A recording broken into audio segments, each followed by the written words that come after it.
Students, स्वागत है आप सबका अपने YouTube channel education point coaching classes में। तो बच्चों, आज की इस वीडियो में मैं आपको बताने वाली हूँ हिस्ट्री 12th क्लास का जो हमारा आज का पेपर हुआ है यानी कि 20 दिसंबर का, उसकी आंसर की क्या होने वाली है, क्योंकि काफ़ी बच्चे वेट कर रहे थे इस वीडियो का। देखो, अगर मैं बात करूँ तो मेरे पास जो क्वेश्चन पेपर है उसका जो क्वेश्चन पेपर कोड है वो है 061/3/4। तो जिन बच्चों का भी ये सेट है वो यहाँ से अपने आंसर्स चेक कर लेगा। यानी कि अगर मैं ओवरऑल रिव्यू दूं इस पेपर का तो बहुत इजी नहीं कहूंगी मैं, इजी टू मॉडरेट फॉर्म में हम इस पेपर को कह सकते हैं। नहीं, टफ साइड भी नहीं है, but yes easy to moderate में है। कुछ क्वेश्चंस ऐसे हैं, अगर आपने ध्यान से नहीं पढ़े हैं तो आपने वो शायद गलत कर दिए होंगे। तो शुरू करते हैं क्वेश्चन नंबर 1 के साथ। तो क्वेश्चन नंबर 1 है हमारा, okay, which of the following artifact of the Harappan civilization was mainly used for the long distance communication? तो ये क्वेश्चन बहुत ही आसान था, तो option number C is the correct answer, seals. हमने पढ़ा भी हुआ है चैप्टर के अंदर कि जब वो लॉन्ग डिस्टेंस ट्रेड करते थे तो वो किसी भी प्रोडक्ट के ऊपर पैकेजिंग करके सील लगा देते थे, और वो सील इस बात की गारंटी होती थी कि वो पार्सल रास्ते में खुला नहीं है। Question number 2, which one of the following Harappan sites are located and present day in the Gujarat? तो गुजरात के प्रेजेंट डे में कौन सी साइट अवेलेबल है? तो इसका जो करेक्ट आंसर है वो ढोलावीरा, और यानी कि option number B. Question number 3, which one of the following was the centre of craft production during Harappan culture? तो इसका जो आंसर होने वाला है वो है option number C. Question number 4 की बात करें तो which one of the following Buddhist stupas were preserved with the funds provide by the rulers of Bhopal? Question number 4 तो खैर वैसे बहुत आसान है, सांची स्तूपा, जिसको सेव किया गया था भोपाल के रूलर्स द्वारा, और यही कारण है कि वो अमरावती के कंपैरिजन में सबसे सेफ रहा। Question number 5, Harisena who composed the Prayag Prashasti was a court poet of which of the following ruler? तो क्वेश्चन नंबर 5 का आंसर होने वाला है बी, समुद्रगुप्ता। काफी बच्चों ने चंद्रगुप्त मौर्य कर दिया होगा, पर इसका करेक्ट आंसर है Samudragupta. Question number 6, Buddha's foster mother was the first to be ordained to the भिक्षुनी into the संघा. Identify her name for the following. यानी कि सबसे पहले भिक्षुनी जो बनी थी उन महिला का नाम आपको बताना है। तो ऑप्शन नंबर 6 का करेक्ट आंसर है महाप्रजापति गौतमी। आसान है, अभी तक के दो क्वेश्चन बहुत इजी चल रहे हैं, अगर आपने बेसिक पढ़ा हुआ है तो आप कर लोगे। Question number 7, Mahanavami Dibba was the centre of the elaborate ritual which of the following ritual were performed here? तो नवरात्रि सेलिब्रेशन किया जाता था यहाँ पे, तो option number C is the correct answer. Question number 8, which of the following rulers belonging to the Tulva dynasty? तो इसका correct answer है option number D, Krishnadeva Raya. Question number 9, which one of the following incident made Buddha's first journey into the outside world traumatic? तो इसका जो correct answer है वो होने वाला है ऑप्शन नंबर सी, कि उसने सिक लोग देखे, बीमार लोग देखे, मरे हुए लोग देखे, तो उसके बाद उसकी जो जर्नी थी वो पूरी बदल गई। वहीं अगर बात करें क्वेश्चन नंबर 16 की, which one of the following township was founded by the Krishnadeva Raya near Vijayanagar? तो क्वेश्चन नंबर 16 का आंसर होने वाला है हमारा बी। हाँ, तो क्वेश्चन नंबर 16 का जो हमारा आंसर है वो है B, Nagalapuram. Question number 17, which one of the following battles fought by the downfall of Vijayanagar empire? तो क्वेश्चन नंबर 17 का करेक्ट आंसर है सी। इसके बाद है क्वेश्चन नंबर 18, विच, ये तो बहुत स्ट्रेट क्वेश्चंस चल रहे हैं। Okay, question number 18, which of the following foreign power wanted to take away the eastern gateway of Sanchi stupa their own country? तो कौन से ऐसी डायनेस्टी थी जो, सॉरी, कौन से ऐसा फॉरेन पावर था जो हमारे सांची के स्तूप के गेटवे को ले जाना चाहते थे? इसका करेक्ट आंसर है ऑप्शन नंबर बी।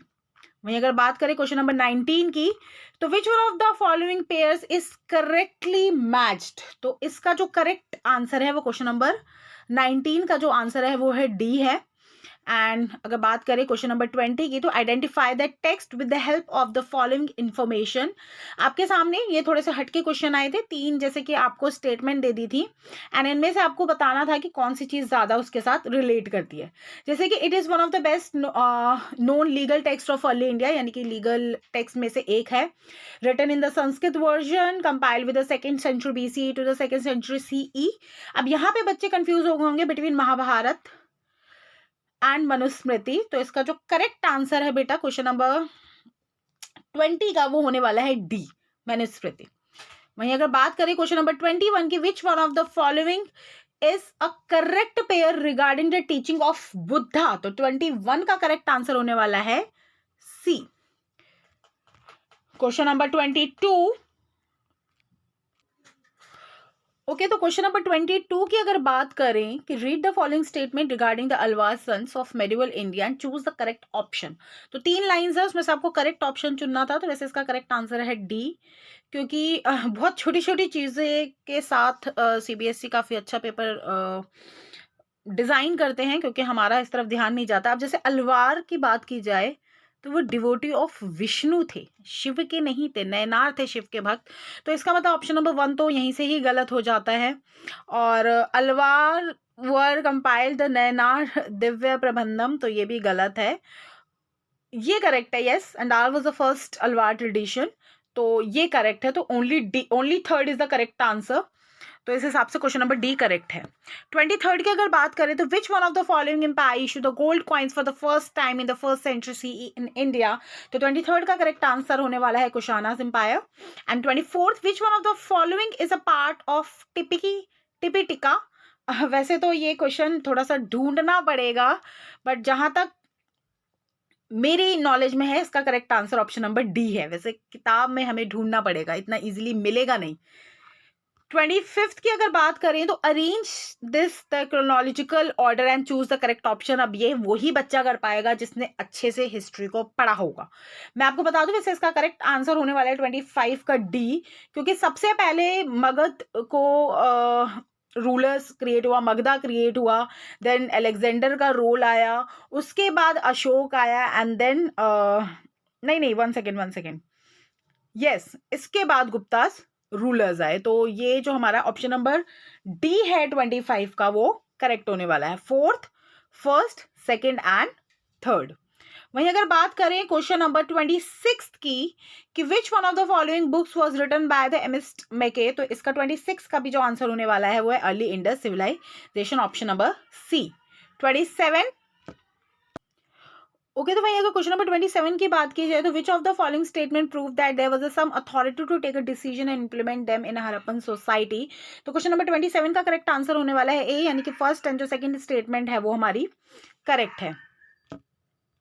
वहीं अगर हम बात करें क्वेश्चन नंबर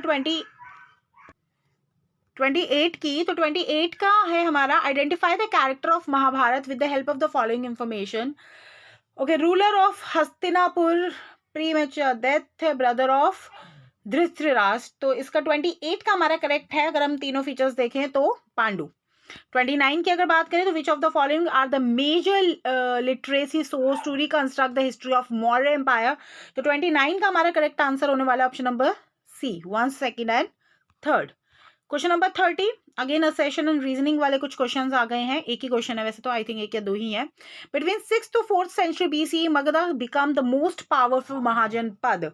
तो ये करेक्ट है कि 6 to 4th सेंचुरी में काफी पावरफुल बना था।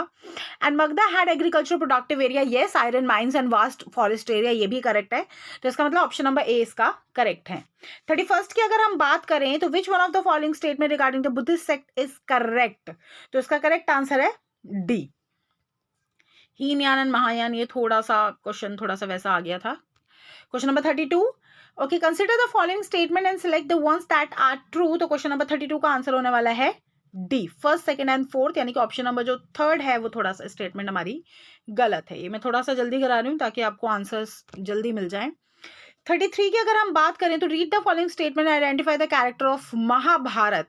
तो इसका करेक्ट ऑप्शन होने वाला है हिडिंबा, क्योंकि she declare her love for Bhim, Bhim के लिए उन्होंने अपना लव को डिक्लेयर किया। She told Kunti that she liked her tiger like a son and she gave a birth of rakshasa boy. वहीं अगर हम बात करें क्वेश्चन नंबर 34 की, तो 34 है हमारा the domestic architecture of the Mohenjodaro along the ground level meet for a privacy of the resident, identify which of the following statement proved that. तो 34 का हमारा बी होने वाला है करेक्ट आंसर, यानी कि सेकंड एंड थर्ड स्टेटमेंट इस चीज को प्रूव करता है। वहीं अगर बात करें तो क्वेश्चन नंबर 35 की, so match the correctly following this statement. तो 35 का हमारा जो करेक्ट आंसर है वो ऑप्शन नंबर ए है। वहीं अगर हम बात करते हैं क्वेश्चन नंबर 36 की, which of the following statement are correctly regarding the Vijayanagara, choose the correct option. तो 36 का हमारा ऑप्शन नंबर बी करेक्ट है, यानी कि सेकंड और थर्ड स्टेटमेंट विजयनगर के बारे में करेक्ट है। वही next question number 37, which one of the following statement is correct about the Kabir? तो 37 का जो करेक्ट है वो है ऑप्शन नंबर डी, बाकी जो स्टार्टिंग के 3 है ये गलत है। वहीं अगर बात करें क्वेश्चन नंबर 38 की, तो 38 में हमें बताना है करेक्टली पेयर, तो इसका ऑप्शन नंबर बी करेक्ट है। Question number 39, read the following information and हमें उसको आइडेंटिफाई करना है उस दरगाह को। It is the 14th century dargah. Mohammed bin Tughlaq was the first sultan to visit the shrine and it is located in the Ajmer. तो 39 का option number B, Khwaja Moinuddin Chishti is the correct answer. Question number 40, which of the following statement regarding the Colin Mackenzie are true? तो question number अगर 40 की बात करें तो option number C is the correct answer, यानी कि statement number 1, 2 and 3 are correct. Question number 41, fill in the blanks. Archaeologists have been able to reconstruct dietary practice from the find of the charred grain and seeds. These are the studies by the archaeobotanists. तो option number C is the correct answer. वहीं अगर बात करें question number 42 की, which of the following teaching is not associate with the tradition of Jainism? 42 का जो Jainism का अगर मैं बात करती हूँ तो इसका जो सी है वो करेक्ट है, मतलब वो स्टेटमेंट नहीं मैच होती है, क्योंकि उन्होंने कभी नहीं बोला कि आप जिस भगवान को चूज करेंगे उससे आपका रीबर्थ होगा। जैनिज्म ने हमेशा कर्मा के ऊपर ज्यादा फोकस किया है कि आप जैसे कर्म करेंगे, आप अगर अच्छे कर्म करेंगे तो आप रीबर्थ की साइकिल से बच जाएंगे। मैं अगर बात करें क्वेश्चन नंबर 43 की, which of the following statement are true regarding the Mahabharata? तो इसका जो करेक्ट ऑप्शन होने वाला है वो option number C. Question number 44, read the following statement and हमें उसको पहचानना है। तो 44 का जो करेक्ट ऑप्शन है वो है डी, हजारा रामा टेम्पल के ये जो है फीचर्स यहाँ पे अवेलेबल कराए गए हैं। वहीं अगर बात करें क्वेश्चन नंबर 45 की, तो given below are the two statement labelled as assertion and the reason. तो असेशन की अगर बात करें हैं 45 में, so it is likely that the very choice of the sites of the Vijayanagar was inspired by the existence of the shrines of the Virupaksh and the Pampa Devi. Yes, Pampa Devi and Virupaksha मंदिर से काफी ज्यादा inspired था विजयनगर की जितनी भी sites हैं। And the Vijayanagar kings claim to rule on behalf of the god of Virupaksha. Yes, तो दोनों ही स्टेटमेंट हमारे करेक्ट होने वाले हैं, तो ऑप्शन नंबर ए इसके साथ जाने वाला है। वहीं अगर बात करें, हमें ये कुछ फोटो दी गई है, इसको हमें आइडेंटिफाई करना है इमेज ऑफ बुद्धा को। तो क्वेश्चन नंबर 46 का आंसर है गंधारा स्कूल ऑफ आर्ट से ये रिलेटेड है, तो ऑप्शन नंबर ए करेक्ट है। वैसे मुझे लग रहा है कुछ बच्चों ने इसका गलत किया होगा, वैसे गंधारा ही है। वहीं अगर बात करें यहाँ पे अगेन एक द्रौपदी मैरिज, ये आई थिंक मुझे लगता है बहुत बार ये पैराग्राफ आता है, इसको अच्छे से रट ही लेना चाहिए था। तो 45 की अगर बात करें तो why did the king of Panchala organise a competition? तो 47 का करेक्ट आंसर होने वाला है C, for the marriage of his daughter. 48 का what was the forms of Draupadi marriage during the Mahabharata era? तो 48 का करेक्ट आंसर है ए। 49, why did Kunti take her words back? तो 49 का जो हमारा करेक्ट आंसर है ए, बिकॉज वो किसी भी अपने ऐसे कार्य को वायलेटेड नहीं होने देना चाहती थी। 50 का, how does this story strengthen Pandavas brotherhood? तो 50 का करेक्ट आंसर है A, fraternity of the Pandavas. वैसे पैराग्राफ इजी है, अगर आपने बेसिक महाभारत भी अगर आपको पता है तो बहुत आसान होने वाला है। 51, analyse the role of the seer Vyasa in the Mahabharata. तो 51 का करेक्ट आंसर है हमारा A. Option number 52, how did the Vyasa justify the marriage of the 5 brother with the Draupadi? तो इसका भी करेक्ट आंसर होने वाला है 5 का 52 का ए। मैं अगर बात करें क्वेश्चन नंबर 53 की, अच्छा फिर अगेन एक पैराग्राफ आ गया हमारे पास। तो क्वेश्चन नंबर 53 का correct answer, who among the following was the contemporary of the Shankara Deva? तो इसका 53 का करेक्ट आंसर होने वाला है A, Kabir. 54, why do the consider Shankara Deva as a supreme saint of scholars? तो 54 का भी आंसर हमारा होगा C, because of transmitted of spiritual knowledge. Question number 55, which of the following cults Shankara Deva followed? तो 55 का करेक्ट आंसर है ब्रह्मानिज्म। 56, शंकर देवा एज अ पर्सन? तो 56 का करेक्ट आंसर है रिलीजियस पर्सन थे वो। 57, which of the following are the major work of Shankara Deva? तो 57 का करेक्ट आंसर होने वाला है option number D, Kirtana Ghosha. 58, why had the Shankara Deva given the emphasis on the Bhagwat Purana? तो 58 का करेक्ट आंसर होने वाला है हमारा A, the surrender of self of the devotion of to the Lord. अब एक मैप क्वेश्चन था, यहाँ पे आपको दो चीजें लोकेटेड कही हैं, एक ए और बी, आपको आइडेंटिफाई करना है ए क्या है। तो अगर आपने थोड़ा सा मैप वर्क पे काम किया हो तो बहुत आसान था इसको आइडेंटिफाई करना। सो 59 है हमारा। Okay, on the given outline political map of India, the major Buddhist site has been marked as a A. Identify this place with the help of the following option. तो A जो है हमारा वो है सांची का स्तूप जो कि है भोपाल में। वहीं अगर बात करें क्वेश्चन नंबर 60 की, तो on the given map important city of 14th century has been marked the B. Identify this place with the help of the following option. मैं आई थिंक 90% श्योर हूँ कि ज्यादातर बच्चों ने विजयनगर लगाया होगा, क्योंकि साउथ में आप लोगों के माइंड में विजयनगर ही आता है। वैसे विजयनगर थोड़ा सा यहाँ लोकेटेड है। इसका जो करेक्ट आंसर है वो है चंद्रागिरी, ऑप्शन नंबर बी, 60 का बी। तो इसी के साथ ये पेपर हो जाता है सॉल्व। मैं आशा करती हूँ कि आप लोगों के ज्यादा से ज्यादा क्वेश्चन करेक्ट होंगे और आप ज्यादा से ज्यादा नंबर लाएंगे। तो मिलते हैं नेक्स्ट वीडियो में, and all the best for your result. Thank you so much.